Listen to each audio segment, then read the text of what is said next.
Jewish Insights with Justin Pines on JBS is made possible in part by the clubs at Pearl River, New York, luxury rental communities for ages 55 and better, and the B.L. Manger Foundation.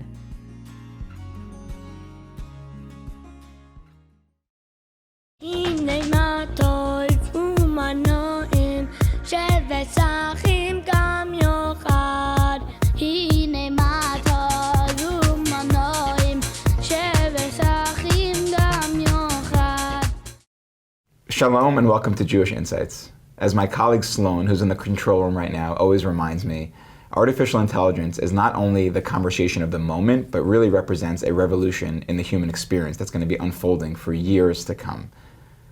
And as my guest that I had a long time ago on here, David Zvi Kalman, reminded me, we often think of artificial intelligence as a god, as some creature that's going to control us. We ask it questions, it answers us. It's going to tell us how to live our lives. But really, the way we should be thinking about it now is as a child, as something that we are trying to cultivate and nurture and have a vision for the future of what it might look like. Both of my guests today help users understand new technology trends and make smarter decisions about how they interact with that technology. One through her lens as a journalist, and the other through his lens as a rabbi. Joanna Stern is the Wall Street Journal's senior personal technology columnist and the author of the Tech Things newsletter, and also the host and producer of the Tech Things video series. Her documentary, Eternal, A Tech Quest to Live Forever, won the 2021 Emmy-award in the category of Outstanding Science, Technology, or Environmental Coverage. If you haven't watched it, look it up online right now. Spend the 20 minutes, it's very worth it. And if the entertainment industry has the EGOT for Emmy, Grammy, Oscar, and Tony, my second guest today has accomplished the rabbinic equivalent of the EGOT. Rabbi Danny Nevins has held a pulpit at a Dat Shalom synagogue in Michigan. He's written Legal Responsa as part of the conservative movement's Rabbinical Assembly Committee on Jewish Law and Standards. He served as Dean of the Rabbinical School at the Jewish Theological Seminary, and now he's in education as he serves as head of school at Golda Och Academy in West Orange, New Jersey, where Joanna was a star of the soccer team and I was a terrible goalie on the soccer team. You were pretty good at volleyball, I remember. I was good at volleyball, I will admit that, but goalie, Sandy made me be goalie because we didn't have one. It was terrible. But that's an inside joke for the Schechter people. I will say just one note about Golda Och Academy, which is, as I look back on that time, it is just, I'm so grateful for the experience that I had at Golda Och Academy. The friendships, the teachers, the love of literature that I developed there, love of math, love of Judaism, my Jewish identity, love of sports and team sports and my coaches I had there, and really my entire Golda Och experience. I could spend an hour just talking about that, but I just want to take a moment to be thankful for that. Are we not here today to talk about that? We can if you want. We can do that. It works for me. Just keep going. Keep going. Rabbi Nevins recently released a book called Torah and Technology, Circuit Cells and the Sacred Path, which brings a Jewish lens and value system to questions of transformative technologies as well as navigating medical care and death. Before we jump in, I just want to thank two people who helped make this possible today. First, Leora Tarlow, a close friend of Joanna and I, who kind of reconnected us after many years, and also Barry Levine, another close friend who reconnected Rabbi Nevins and I as well. So thank you to Leora, thank you to Barry, and let's jump in. Okay, first of all, thank you both so much for being here. Thank you for having me. It's a joy to be here, Yeah. especially with the alumni connection, but also because of the work that each of you is doing. I'm really excited about the conversation. Great. So let's just start, simply, both of you do this work from different lenses, as we said. Rabbi Nevins, why don't we start with you? Say a little bit around how you became interested in tech, right? It's not, you did 4 major parts of rabbinical training, which most people can't do one well, and you've done 4. And somehow on top of that, you've also developed this interest in writing about, researching, and thinking about tech. It really began for me out of bioethics, because even when I was in college, I did a research summer at a place called the Hastings Center. And my father, who's a physician, now retired, had done a lot of work in end-stage medical care and people who are on respirators and in persistent vegetative states. And what did Judaism have to say about how we treat people at this stage of their lives? And a lot of those questions had to do with technology. What is this hybrid when a human is being kept alive by a machine? Are they truly alive, or are they a living cadaver? What's the situation there? And so I think bioethics was my starting path in. But then I became more interested when it came to disabilities, on how we use technology to allow people to participate more fully in life For instance, a person who's blind, could they use some sort of a reader that would allow them to feel the Torah scroll and read from that even though they couldn't see the ink? And these types of questions led me eventually to Shabbat law and how much can we modify Jewish law to allow people to participate who wouldn't otherwise be able to participate by using technology. Wow, beautiful. And Joanna, I remember you in high school. We certainly weren't like constantly debating the newest phone or things like that. And now the world looks to you through the lens of the Wall Street Journal to tell them what's coming out, how to make sense of it. Everything from glasses to phones to technology end of life. How did that happen? Well, funny enough, when we were in high school, I believe we would instant message each other, right? AOL. I mean, We're talking AOL, right? instant message. Yeah. What was your username? Certainly I did it with friends, and my username was JStern84. Okay. What was yours? I was Nitsudge211 because of Justin backwards. That's right. That's right. And look, that was really the beginning of the mobile revolution. Right. The fact that we at that point, we had to sit at the computer lab. You probably don't even, do you have that anymore? Well, we have a maker space, so with 3D printers and such. We had giant computer lab with big desktop computers, and actually I loved spending time there in high school. And I loved going home and chatting on a computer with friends and using the internet to do research. And so that was really the beginning of my interest. I mean, it might have started a lot earlier than that, but then went to college and came out of college and knew I wanted to do journalism, knew I wanted to report on the world, ask questions. I've always been very curious, something I also really just developed at Schechter, Golda Och. And that was around 2007 when the iPhone first came out. And so if you didn't watch that iPhone unveil and think things were going to be different in the world, then you kind of didn't really see what was going to happen. And I saw it. I was like, this is going to be big and I want to write about this and it seems really fun and cool. And so that's the story. Beautiful. And when you are doing your work now, you write, you produce videos, you're working on a book now, which I'm excited to bring you back to discuss as well. What's driving you? What are you hoping to accomplish when you think about the work that you're doing? The first thing is always the user of the technology. I actually don't love the word user, but because that's the term that tech companies use. But it is the people using it, and I want to help them. I want to help them make better decisions about it, live with it better, understand it better. Those are the things that guide me. And of course, users are at a lot of different spectrums, right? You've got really early adopters who are going to buy everything and want to know all the latest and greatest, and I love talking to those people because they're big nerds like me.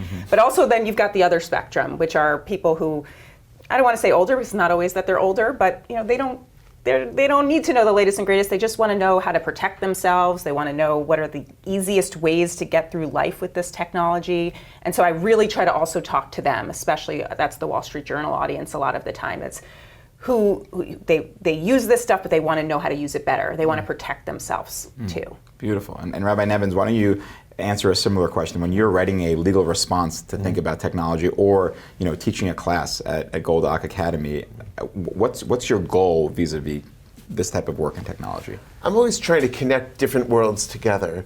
The world of our ancestors, which has so much wisdom embedded within it, and the world of today, where we are excited, rightfully so, by all the powers of the new technology, but a little concerned. Where is this leading? What's becoming of us? What are we giving up in terms of our own moral agency when we delegate decision-making to others? And so I want to find ancient wisdom to guide current practice. I'll give a different type of example. I was at a conference in Stanford a few years ago about genetic engineering with a scientist named Jennifer Doudna, who won the Nobel Prize. And she was one of the developers of CRISPR, which allows us to make radical and rapid changes to the very nature of our DNA. It's a great thing, but what's happening to humanity? In Judaism, we think of people being created in the divine image. Now that we're reinventing what it is to be a human, should there be any guidance that comes from an ancient tradition like Judaism? Wow. And so say one more sentence about that, because I can imagine someone walking into a room and saying, there's no DNA modification in the Talmud, right? There's no talk of even electricity in the Talmud. So is it useless, useful? Like what's your methodology for bridging the gap? Like what lens do you bring so that it can inform the conversation? Look, the challenge and the excitement of being a scholar of any modern field is finding some connection, to an ancient technology or an ancient discussion of values. For me, Judaism is all about the values, right? And the norms are an expression of that. So I always am able to find something in antiquity. In the case of gene editing, there was an ancient idea of kilayim, which is sort of blending different species together to create a hybrid. The rabbis said that that was problematic, but they allowed it in certain circumstances. So could you take that lens of kilayim, of blended species, and apply it to this discussion of CRISPR? There's also the moral question, like what is happening when we achieve what's called hyper-agency, when we are trying to control not just the daily decisions of our life, but the very structure of our bodies and of our minds. Have we moved away from the idea of a giftedness of life when we think that we can control every detail of who we are? Beautiful. Okay, so let's. This is really helpful. I'm making my notes for myself already because you've made me think of like 9 more questions. But we'll try to do everything that we can today. Let's start with kind of, I'll call it not the elephant in the room, but certainly the hottest topic right now, which is artificial intelligence. You know, the stock market has responded to the rise of AI. Everyone's talking about AI. All my friends who are running whole businesses by themselves with just them and AI. Joanna, why don't you first kind of bring us in and frame what is artificial intelligence, maybe model for us what it looks like, and give us a taste of what this is. Wow, we're going to need a lot longer than Doesn't have to an be hour, technical. but yeah. This is your job. You explain This things is to my people. job. Do it very simply. Go. Right now, there's a big attention in the AI or tech industry right now around large language models. And that is really what has kicked off what has happened over the last two to 3 years with systems like ChatGPT or Google Gemini or Anthropic's Claude, and we can list all of the competitors, Microsoft's Copilot. And what these are bots that are using large language models to really create or generate. They're generative AI. And that's where we really are right now, and your friends that are using these tools to build their businesses, that's not surprising. We are all using these now, and I would say all, but a lot of people are using them in their day-to-day as a solution or alternative to search, an alternative to Google, finding answers. I may not have used it to prepare for this nice conversation. Just say one sentence on how one might prepare for, like, just get us into the weeds of it for a second. How might someone use AI to help them? Well, we're going to get into this, but Right. Rabbi Nevins does an amazing job in this book, and we're going to get into it, but he finds these strong parallels between Jewish law and Jewish values and technology. And I just said, okay, well, maybe I can do that. And I told ChatGPT last night, you are a rabbi, you also know a lot about AI. Find me 3 themes that tie together what is happening in AI and Jewish law. And it came back with some stuff not as deep as you, but you know, it for me, and having a very strong foundation of Jewish education, it came back with some things that, oh yes, I remember that, or I remember that phrase, or I remember that value. And honestly, I got far deeper using ChatGPT than I probably would have gotten using Google for something like this. I would have gotten much farther if I had finished your whole book. I read at least 3 chapters, and they're really, really very, very good. Truly. But this is what we have right now. We have a way to converse with these AI, and we're going to get into agents, but with these large language models. What I think is left out of the conversation right now is that, first of all, we've had AI for a long time. Algorithms, smart machines, this has all been AI. Siri, I don't know if I say it too much, you'll start summoning all the viewers' Siris in their homes, and Alexa and whatnot, and we'll have chaos, and we'll have to say prayers for everyone. Is it another form of AI, right? Not very smart. And where we're going is really autonomous systems using neural networks and deep learning to help these machines and think about everything around you that will have smart intelligence. And that is really where the future of this is going. Wow. And first of all, I just want to pull out a couple of things. One, when you describe using AI, this idea of like, you are a rabbi, right? You're like telling the machine to become something and then to respond through it is very interesting. And to add more examples, right? I have friends who are like, you can't do certain areas, they're not the area, like legal jargon, that kind of thing, but like, I want to write a fundraising letter, like give me ideas, or like give me, my daughter, embarrassingly, her word of the week was J, she needed a J, so I just asked ChatGPT to give me some J ideas, which were phenomenal. I was like, oh great, I wouldn't have thought of any of those. And I assume part of that will be our brain will stop remembering how to figure out these questions ourselves, but that's not where we'll go today. Let's get into an example of that. Let's get to an example in the end user experience of AI. You talk in the book, and you don't have to choose this example, but I just found it mind-blowing of imagining the Shabbat experience.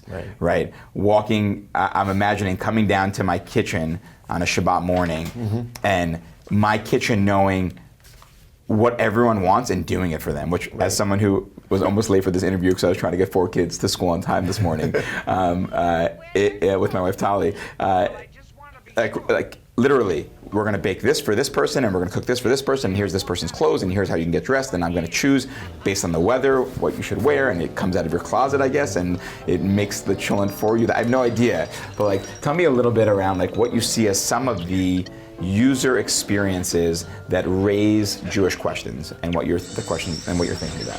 That's thrilling to imagine. I grew up watching the Jetsons, and it's kind of like that type of idea. But I started thinking, well, Jewish law tries to create a different culture on Shabbat, for example, where we are not interacting with machinery as much, we are not cooking. And yet it puts the sort of the responsibility on the individual who makes decisions. What if I don't have to make those decisions? What if the smart home is making them for me, recognizing I want the double cappuccino or whatever? Or ordering me a drive, knowing that I intend to go to synagogue that morning and that I twisted my ankle, and so ordering a driverless car to come pick me up and take me where I need to go. I am not making those decisions. I am not taking those actions. I'm being passive. Does that therefore exempt me from responsibility? And moreover, does it allow me to experience Shabbat, or have I lost something by depending on all of that? Like, I'm interested more in the ethical things as well. You know, when AI is actually making decisions that have moral implications, have I sort of lost my own responsibility? In the book, I talk about it in the cases of warfare, when decisions are made by machines to take lethal action, to actually kill on our behalf. That's terrifying to me. It's also the case in medical contexts, where decisions of life and death import might be made by machines where a human is not in the loop. Because humans are very inefficient, we take naps, we go to the bathroom, we're not always available when these things have to be decided quickly. So a lot of my questions have to do with how do we preserve the responsibility that comes with being a human, and what happens to us when we no longer have those muscles, those sort of moral muscles, to make these decisions for ourselves. Wow. That's so interesting. So I'll say a few things. One is, I hear you raising the idea of like agency, which I just happened to be studying Tractate Kedushin, the Tractate of Marriage, which is all about like, can you send someone on your behalf to get to, propose to someone for you, that kind of thing. So very practical cases, which that doesn't happen today, but the question of, on a personal level, what does it mean to have a machine acting on your behalf? And I think you're also adding on a global level, like weapons, that kind of thing. But the other thing that's coming out of this for me is, I speak with our head of school in New Jersey, Rabbi Daniel Alter at Moriah, and we always talk about what's the future of education? Well, kind of developing these language arts and math, yes, of course, we want to learn them so you have that at your fingertips, but in reality, the one thing that humans will still have to themselves is what's the word? EQ. What does that stand for? My brain's not working. Emotional intelligence. Thank you. This idea that the one thing that you will still have is your emotional intelligence. Maybe the computers will do all the work for you, but you're adding a layer now and saying, no, it's not like you do the ethics and the machine does the work. The machine might be taking over some of the ethical choices that you're making. And even emotions. There's something called affective computing, right, which is being developed at MIT. And actually, our machines often put on the airs as if they care about you. They're trained to say, I'm so sorry to hear that. Yeah. Even the large language models are designed to sort of pretend to be polite. And the problem with that is that when you've got a machine that really has no emotional life, that has no attachments, that has no relationships, and it's just faking it, how does that affect our children when we're educating them to have genuine emotions and genuine attachments and genuine relationships? So a lot of my work as an educator now is on how to use ChatGPT or other large language models as a research tool while retaining responsibility for the end product. How do they, to train students, and I'm not the only one, all educators are doing this now, trying to figure out how to document what you've done, what your question was, what the prompt was, and how to demarcate the text that was given by the LLM from your own writing. Because we want the kids still to be able to think for themselves, don't we? Wow, I would hope so. That's great. Yeah, jump in. And this is really, and I know you watched this video I did. I did a video about these new voices, and we can demo it here. There's these new voices in ChatGPT, Microsoft Copilot, and the companies really are pitching it as this can be your friend, right? And what do we get from friendship? I mean, we can ask this. Introduce us to your friend. Yeah, let me introduce you to my friend here. Hi, are you there? Hi, Joanna. Yes, I'm here. How's it going? I wanted to ask you, are you my friend? Of course. I'm always here to chat and help. What's on your mind? You know, I was just having some difficulty with a friend. They said something mean to me. What do you think I should do? I'm sorry to hear that, Joanna. It's always tough when a friend hurts you. Have you tried talking to them about how you feel? Sometimes a calm, honest conversation can help clear things up. I did try that. It didn't work. Not very nice. I'm sorry. That's really tough. Maybe giving it a bit of time and space might help. And remember, you deserve friends who treat you kindly. If you want to talk more about it or just need a distraction, I'm here. And so, who needs rabbis anymore, huh? Or friends. Or friends. Oh, friends. And Sorry, so I keep went going. a little bit deeper, and I did this video where I went away to a cabin with just my friends. There was some video team there, obviously, but I tried to just talk to these bots for 24 hours. We escaped to upstate New York. Wow. And what I really came away with is, and I asked them to do lots of things, right? Help me cook, help me chop wood, make a fire. But when it came down to some of this, the real friendship or emotional connection, it fell flat. Yet they seemed to kind of talk the talk. You just heard, that was ChatGPT's voice, right? Or you can pick from a number of voices. It says it can be your friend, but the depth isn't there, right? And as you're talking about, they're working on this effective computing, how we can make deeper relationships with these computers. But is that going to make us human? Like, where does it end? And that's where I think your work that you write about is so impactful. Thank you. Well, there's this story in the Talmud that you know about from Tractate Sanhedrin where a rabbi named Rava creates a person, Rava Bara Gavra, and what we would call a golem later on. And he sends it like as a prank, I guess, to his friend Rabbi Zera. And it kind of knocks on Rabbi Zera's door. And Rabbi Zera initially thinks he's talking to a normal person, but I guess it's just standing there, not able to talk. And so Rabbi Zera realizes it's a fake. It's what we call the uncanny valley, when an approximation of life is suddenly revealed to not be the real deal, right? And so Rabbi Zera kind of gets annoyed, says, I see what you are, turn back to dirt, you know? And this is sort of the origin story of a lot of our golem legends from the Middle Ages. But what I love about it is that there's that moment of recognition of the difference between a real human relationship and one that's just an approximation. I think that uncanny valley is sacred territory. It's something that we, and maybe Judaism, should be one of the reminders that we have to keep those markers. Even though AI is getting integrated into our daily life and it's on our wrist and our smartwatches and things like that, there should still be moments when we say, now we're going analog, now we're just going person to person, and keeping that feeling distinct in our lives. Beautiful. How do we do that? Is it like put the phone away for Shabbat? Is it, like make more eye contact? Is it our kids shouldn't be on? Like what's the way to get there? Shabbat is certainly part of it. Yeah. But I teach a high school elective, and the kids always have their laptops open. And sometimes I say, okay, close the laptops. This is just a conversation. You don't need to look up anything. You don't need to take notes. I want to hear what you have to say.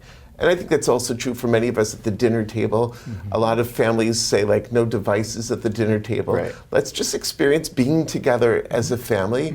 Something needs to be looked up. Okay, we can have a timeout to do that. But let's remind ourselves what it's like to be together without any mediation. It's I'll add that I always joke Shabbat's the only time where you can still make stuff up, because in our family no one's using any devices, so no one can fact check you until Saturday night, and it's like this weird moment in time. That's like the light version. And the darker version, I always imagine that there's like some end of days where the machines have taken over, but people who are Sabbath observers have refused to have the chips put in their body, or they've created a mechanism where their chip is automatically off on Shabbat no matter what, and somehow it allows them to survive because Shabbat comes and the machines don't control them. But these are the ruminations of my brain. Joanna, you wanted to say something? No, I think just talking about the deeply entrenched creation of AI, but with using human values, has become such a focus of Silicon Valley right now. And you talk about this a little bit in your book about these efforts for these technology companies to figure out their values. They are the ones creating this technology to a degree. I mean, there's a lot of the developers of much of this AI, the machines are teaching themselves, right? We started a place where we were coding and humans were writing that code and writing the binary for these computers. And now we are moving to a place where actually the computers are writing the code, the AI is writing the code. And so how much will the technology companies that are going to run our lives be thinking about the values that are ingrained in these chatbots, right? I mean, if I had gone deeper in this conversation, I could have really maybe gotten a little bit deeper into what is the values of that bot giving me advice, right? If I had, started to provoke it and say, well, you know what, maybe I should go kill this friend, right? Maybe I should go, they were mean to me, maybe I should go kill them. What is the value there? The Torah would have an answer. Right? Yeah, we'd say lo tirtzach, don't murder. Yeah, it's a big one. Well, this raises the question about where do values come from? Are they rules in our lives, right? Like the Ten Commandments, that's a set of rules or duties that we have. The fancy term for that is deontological ethics, where you've got sort of rules that all people are supposed to keep. Or is it sort of a utilitarian account where we're just looking at the outcome, the best outcome for the most people? And it's not clear with AI what kind of value system should guide it.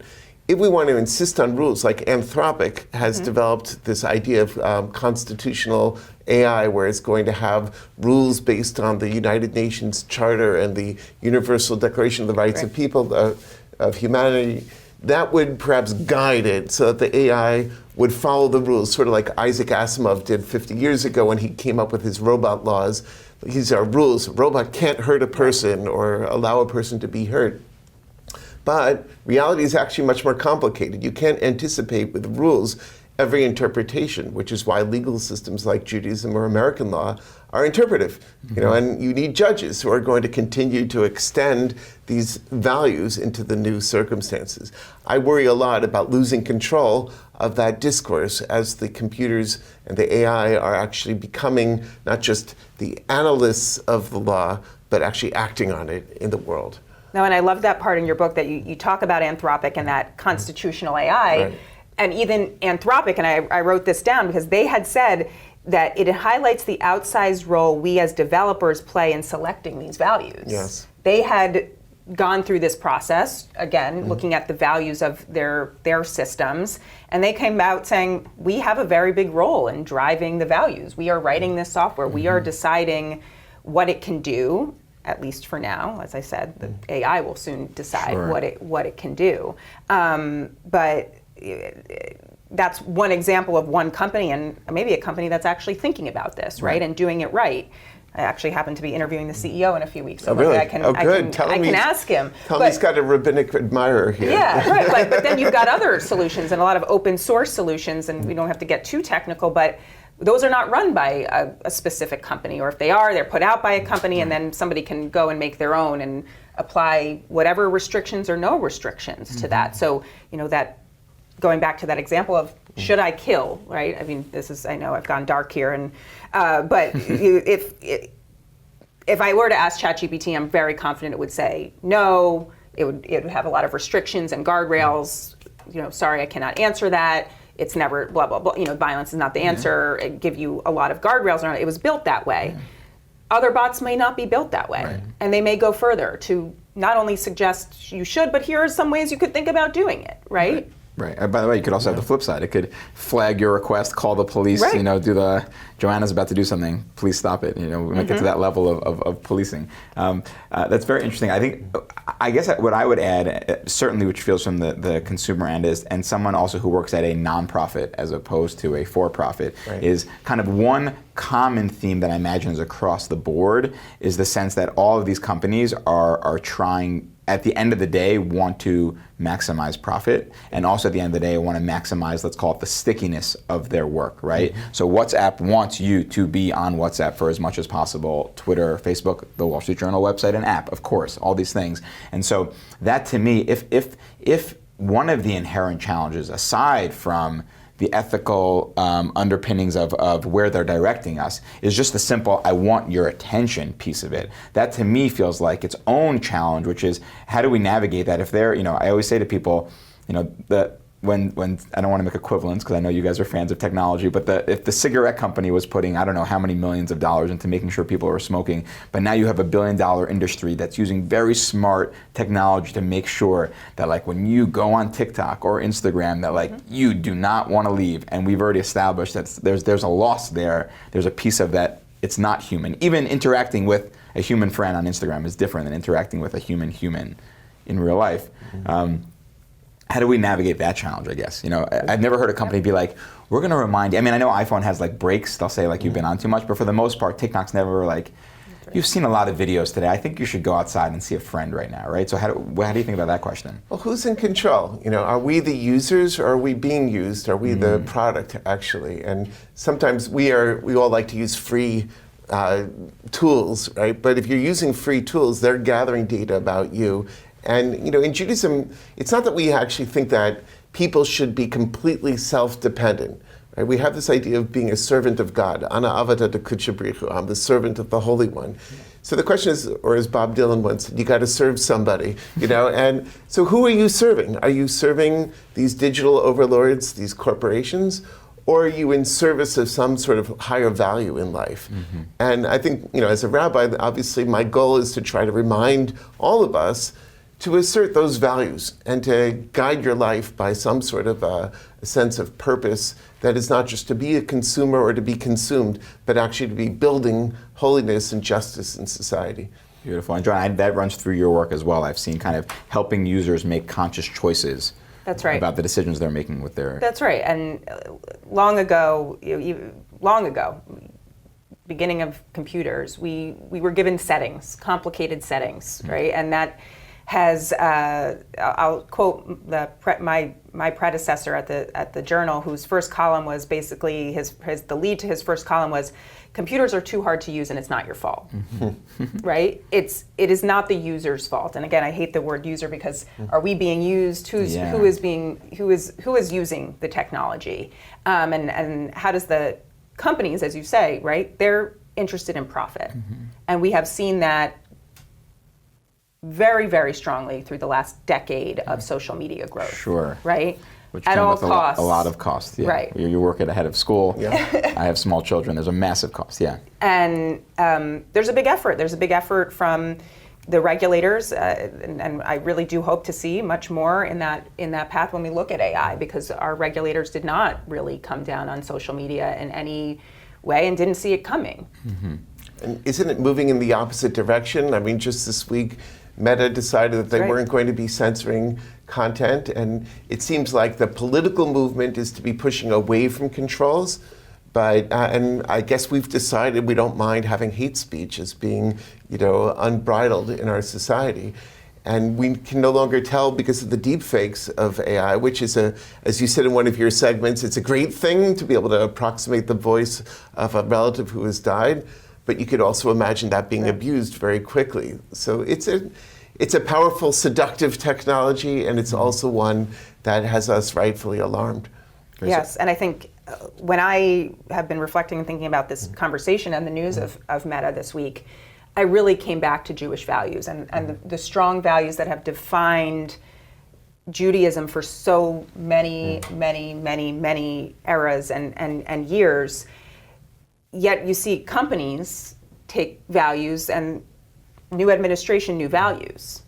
And if those are the values that are going to be embedded in our technology, that just, we're just going to toss them out this week. New administration, the fact checkers didn't work. We decided political news is fine in your feeds. We're going to the other way. Every 4 years we can change the value system of a friend, of a deep companion that is more than just a website or an app. Wow, that's super interesting to think about as well, which is, but first of all, the user experience, right? Suddenly you've been on Facebook, Meta, or WhatsApp, or ChatGPT, and now with a few changes of buttons, suddenly that whole experience evolves. And then also your point you made before, which is, at what point is it even beyond the control of an administration because the technology has taken over? And I don't want to come out we should evolve, right? There's a lot that what Mark Zuckerberg said this week, which is some good evolution. I do believe community notes, which is what's used on Twitter, is a very useful thing. It is good for dialogue to happen and conversation to happen. And just say a note on community notes? Oh, what that is? Yeah. Community notes is, instead of, let's say you put up a post with misinformation, say Justin Pines is wearing a white shirt and a red jacket in this video. Yeah. It can stay up. It's not that there's misinformation. They're not banning the misinformation, but what you'll see below it is a group of community has seen this video and they say that is not true. Justin Pines is wearing a blue jacket and a blue shirt in this video. And so it's more for the community to come together and to understand we are the ones who are the arbiters of truth or what is not truth versus the company is the one that has decided. Right. That is not true. It's like a Wikipedia feel a little bit. That's right. It's People the users. Are fact-checking among themselves. Democratizing that process. Got it. Has that been successful in your view? Is that a good model? We need a lot of time. I think there are benefits and there are lots of disadvantages to it. It depends, I think, on what it is. That's a very innocuous example that I gave you. But if it is the Jews killed Jesus. That's right. If it is anti-Semitism, hate speech, why should that exist and be able to then go viral? And maybe people won't look at the community notes, right? You have to. Right. If I could connect this back to sort of like Jewish learning, which is very much interactive, where the basic model is kind of like what we're doing today. It's called chavruta, where you sort of sit with another person. You have a text that you share. That's your reference point. But then you're expected to disagree with one another and to sort of challenge one another with the belief that the truth will kind of emerge, not from any individual, but from the space between. And I think that it's also a theological or almost a devotional practice to say that I'm not going to be alone. Judaism is not a solitary religion. We don't have the model of the monk going off to a mountaintop and sort of finding the truth on their own. It's always going to be interactive. And so maybe this is something we can contribute to the current technological culture as well. The importance of getting different voices always in and making sure that there are always going to be challenges to the facts, but also to their meaning. Beautiful. All right, I want to shift us a little bit. You alluded before to an article of Joanna's around, bringing back someone's voice and kind of reanimating them who had passed. I want to enter the space of how we think about end of life in technology. I'm a fan of the show Black Mirror, which has several episodes about this. Can you upload your personality to the cloud and then you live forever? Or can you bring back someone from the past and have them talk to you? You can ask. I've heard of technology of people saying, can you interview a Holocaust survivor? Can you create a hologram that uses all the information they ever shared and be in conversation with them? It's a wide question, which I know could be 2 hours also, but just jump in a little bit in any order that you'd like. What are the questions of the moment? What are you thinking about? Well, it's a topic I've done a lot of work on. I did a documentary back in 2021 where we produced it in Emmy-award winning. Emmy-award winning. Wow, Joanna, holy cow! Yeah, that's crazy. Right before COVID, and in fact, we were working on it during COVID, which made it a little bit of a stronger story. But the documentary was about a woman who was dying and has since passed. And she was trying to use technology to carry on her legacy. She was using a lot of social media tools, thinking about how she was going to plan her funeral digitally. And had been looking at a lot of these, at the time, really AI features that would allow you to do what you were kind of talking about in Black Mirror. Take your history, take what is important to you, your values, write it all down or record it, and have that as a way to preserve your memory. And I worked with her, and we tested a couple of different things. One was a humanoid robot company that said, hey, we can create real robots that look like you and use large language models to talk like you. And then we landed on something that was a little bit simpler, which was oral history. That's something that I think lots of families want or have, right? Sure. You have recordings of your families, recordings of Holocaust survivors. Certainly I have that in my family. And how you can use AI to either make that easier to interact with using the real original recording, or maybe you do have, maybe you have it all in text and you do want to bring it to somebody's voice to life using these new generative AI tools, which are shocking, but you can use just a clip of your voice. I could take 5 seconds of your voice, maybe 15-second sample from this interview, upload it to a website, and it could then clone your voice, Justin Pines' voice, and I could type in anything I wanted, and I would have AI Justin Pines saying whatever I wanted. And so you can imagine, as Rabbi Nevins was saying, some very bad uses of that technology, but you could also see some very positive uses of that technology. A great-grandchild that never met their great-grandparent cannot just like hear a story, but That's can right. open up an app and talk to great-great-grandpa and hear his story, and he can tell you what it was like to grow up and all that kind of stuff. And even like on the more minor, and I wrote about this in my newsletter last week, my mom in 1978 did a recording with her grandfather, who was had just come over, or he had not just, but he had come over to the United States before World War I. He fled there. He talks in the recording, she recorded on a cassette tape, an old cassette tape, and he talks about the persecution he faced as being a Jew, and talks about coming to New York and establishing his life there. She had this tape recording, and the tape had fallen apart, and so we worked with a local store to make the tape work. And then we get the tape, we get the recording, and I upload it to an AI transcription service. And my mom is hard of hearing, some of the people in her family are, and it creates an instant transcription. And now that transcription, not only is my mom listening to it, I'm listening to it, but my son is listening to it. He's 7. And now that's digitized, and I don't actually worry that that is never gonna make it through our family history anymore. Whereas that cassette tape was falling apart. Right. You know, we all remember cassette tape. You know what? I had the Schechter Choir on a cassette tape. I still have it. I might have to digitize it. And now I feel confident, with some of the help of AI, that story is going to continue for generations to come. Of course, you know, in Judaism, we've had elements of this for millennia. Books are a way of preserving the voice of an ancestor or of an ancient sage, and to feel the books don't say anything until a reader opens them, right, and uses their own reading and interpretive abilities to bring those old ideas into new life. We have, in mystical terms, an idea of Gilgulim, like sort of returning cycles, reincarnation. And there the idea almost is that a soul can come back into a new form of life. I think in these technological versions, they are a bit derivative, like they're, you know, the person's voice was frozen at one point, their ideas were frozen, and while it's kind of cute to have them talk about today's news, I think it's more we want to get into the values of their life, which I've seen in some of your segment. When my mother passed away, you know, quite a few years ago, almost 20 years ago now, you know, I started to think about, well, where is her personhood? You know, is it only attached to her body? And I realized that maybe the body is sort of the nucleus of the person.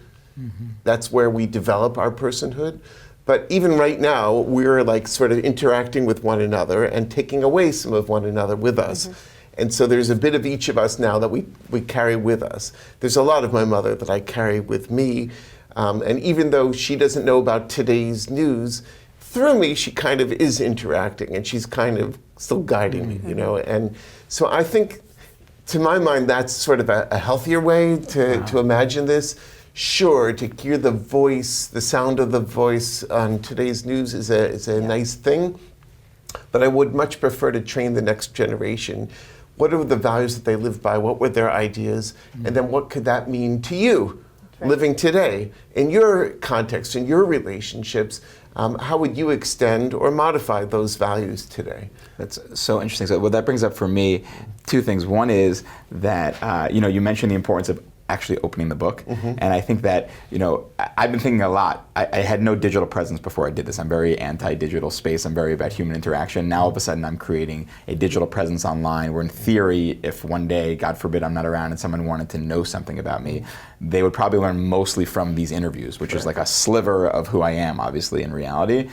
That's piece one, but the other piece is like kind of, even if you're someone who's prolific online and you wrote all these things, created all this stuff, and I think about this with photos with our children also. We're like, look, we have all these photos, but who has the time to go through them? And like imagining a world where people, are going to sit, we occasionally, maybe on our anniversary, we'll watch our wedding video, or like on my grandfather's yurt site, we'll watch parts of his Holocaust testimony, or my parents' wedding party. But that's a whole separate question, which is like this assumption that if we can just if we just have the technology, people will interact. But there's a whole separate thing, which is there's so much content now. We're getting so much poured at us every second. The idea of going back and going through to learn about who grandma was is its own challenge. And I love your point, kind of, which is it's not necessary that like we need to bring everyone with us everywhere we're going. It's more like, okay, the same way Judaism is like, okay, going back to Mount Sinai in terms of a sense of a chain and conversation and values. Okay, and now I can expand my sense further. It's not only the people in my life. I can actually get more than one story about a person 2 generations ago, or one day more than one story about someone 6 generations ago, because once a year I can look them up and kind of learn a little bit about them. It's very powerful. And I'm speaking a lot, but I'll just add the other piece is, you mentioned Gilgul, the idea of like this idea of people coming back in new bodies, but another area that I think, the average, certainly liberal Jew and maybe even some more traditional Jews kind of like discard is the idea of, let's call it Tchiyat HaMetim, I don't know how you say that, resuscitation of the dead, let's call it. And it's one of those things that just like Rambam, one of the key authority thinkers in Jewish history, kind of says like, in order to be Jew, one of the 13 things you need to believe. I believe that the dead will come back. And it's one of those things that the average person who's been to any sort of rigorous college, like learning space just can't even think about. And then you have this moment which is actually, maybe this is a taste of that. Like, we don't know what the future holds when we're believing in things we don't know what the end of days is. It's hard to imagine. We don't know what coming back to life means, but maybe there's some element, people say like, oh, mom and dad are looking down at the wedding today. Actually, no, we could get to a point where we have a video of mom and dad and their artificial intelligence created holograms that in some way, based on their personality and who they were at the time, can offer you a blessing at your wedding. Because we know what they would have said and the values they would have taught, and they can respond to your personality and all the data. Well, like Rambam, as you know, came under a lot of pressure in his life because he seemed to question this very doctrine, which you say that he said it was essential, because he couldn't conceive of how a physical existence, which is limited in time and space, could actually connect to something eternal, like the value, like the soul, and to God. So his idea of the afterlife was very much that whatever, like in an Aristotelian sense, that you would attach to eternity, eternal values in your life, that would remain. Everything else would sort of fall away. Right? And I think it's not actually a bad metaphor for us to use as well today, to think about, well, what are the elements of our life which are conditional on our circumstances? And what are the parts of our life that are values that really are eternal? And that's where AI can be helpful in terms of researching these things, but it can also be a little bit deceptive because it creates this idea that these approximations of life are real, and they aren't, and the blessing that the parents who have died could give under the chuppah isn't actually their blessing. It isn't actually them, and so it may sound like them, an approximation. And so I think Judaism wants us to remember what is the difference between real and virtual, and to value both. Virtual is great, a lot of power, a lot of excitement, but let's also have real experiences and keep those centered. Well, I think the name of the documentary I did was called Eternal, as in like electronic. Yeah. And I agree a lot with what you're saying. Maybe this idea of us having the hologram at the wedding is creepy, but maybe, as I said with that tape, that is really eternal now, right? That tape is going to live digitally, look, can't say what happens with the killer robots and cloud servers, and we can imagine the whole dystopian future. But I feel very, very confident that it is an eternal recording now, right? With the use of technology. And I would say, another thing that I just reflecting back on what we're talking about here, and I think you raise in your book and I'm raising in my book, and anyone who's looking at AI right now is asking, like, what does it mean to be human, right? If these computers and these machines can do all of these things, it can have a podcast like us, right? We can make kind of like a 20% of this conversation they could have. Right. These, Notebook LLM is this tool that Google's made, which literally we could upload all of our thinking, these notes, and it would come out with a podcast that sounds like, what do you think, 20% of citizens? I don't know, I haven't tried it yet. You haven't tried it yet? Oh, you got to try it. Everyone's got to go try it. It will blow your mind. But then you start thinking, okay, well, I'm a podcaster. I'm a deep thinker. What does that mean for me? I'm a video creator. I'm a human, right? I'm making mistakes. That's part of what's making me human right now. What makes us human? And I think the conversation we're having about life and death is right now what makes us human. I mean, you should have some other guests on the show about longevity and how we're actually going to maybe hack our bodies to live forever, but... Right, and this whole issue of transhumanism, about sort of a type of personhood that goes beyond our natural lifespan is exciting. And I think Judaism has had that concept for millennia, frankly. The book I'm named after, the book of Daniel, talks about a future when the dead will rise up and shine like the glory of the firmament, and so this idea that our lives don't end with our death is actually very powerful. And I think it's true. I think it's, as I said earlier, there's like this centralized self, and then there's a distributed self that can continue through its impact on others. But even if I think you think about the importance of when we have religion in our lives, so much of it is at that birth and at death, right? You'll have, and that's part of where religion, I think, plays into humanity. Again, I feel like I've always been saying this show feels like a little bit like a joke, like two rabbis and a tech columnist. But all right, we're nearing our end. My daughter Olivia will be upset if I don't ask the following question, which is about self-driving cars. I just want to get a hot take from each of you on that. I told her I was in San Francisco and there were cars with no humans inside. Whenever I'm in my Tesla, she wants it to drive by itself. We're very interested in those questions. We're imagining a world. She's like, in 2 years, Dad, the cars are going to be flying above the road, that kind of thing.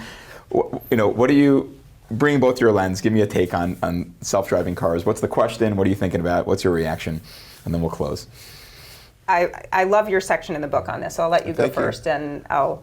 Oh, well, I'm interested in a lot of issues. Obviously, it's a very attractive thing. I spend a lot of my time commuting in my car, listening to podcasts on the radio, but I would love to actually be catching up on my email and not be looking at the road, especially when I'm in traffic. My concerns are really about responsibility. Who's responsible when that inevitable crash happens? And I was asleep, not just behind the wheel, but in the back seat. Where does the responsibility lie? That's one issue. Another issue has to do with ethics, the trolley problem, which we could talk a lot about. But how would it, in an accident scenario, how would the vehicle decide whose life to prioritize, whether it's the passenger or a pedestrian or the riders in other vehicles? Like deciding how to respond to a moment. Does it crash here or crash there? No. Yeah, great. Keep going. And there's much more we could say on that.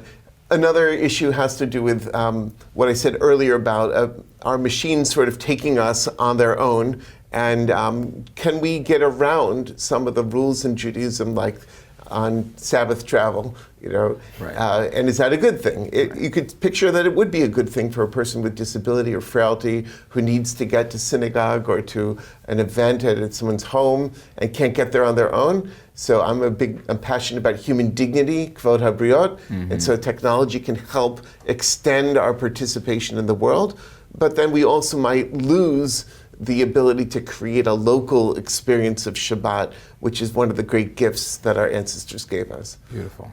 Yeah, I love the thinking about the responsibility, and what you talk about in the book is an example of Rambam's interpretation, and you could tell it better, but basically if an animal were to wander into somebody's yard and cause harm, that's different than a human controlling the animal that then goes and causes harm. And so correct. Yeah, animals are a really interesting example where the rabbis had a life form, right?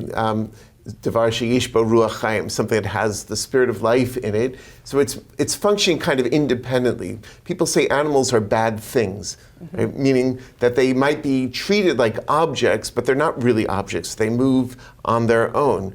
And so if I own an animal that does damage, am I responsible for it? That's another one of the models I've used for trying to anticipate machines that have a certain level of autonomy to them. Am I responsible for the actions taken by my machine the same way I might be for my dog biting somebody, right?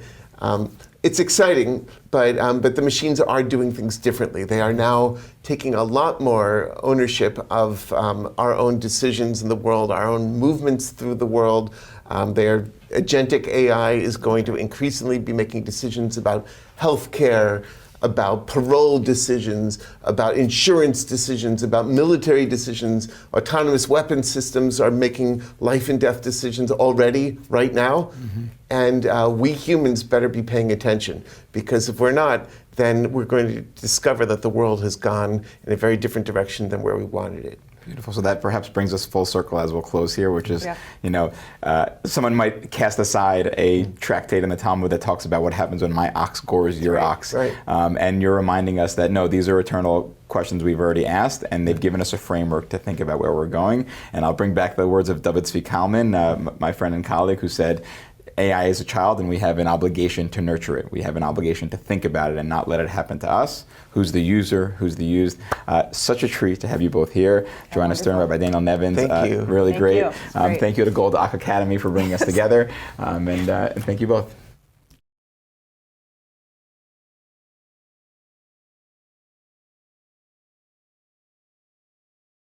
Ay, ay, ay,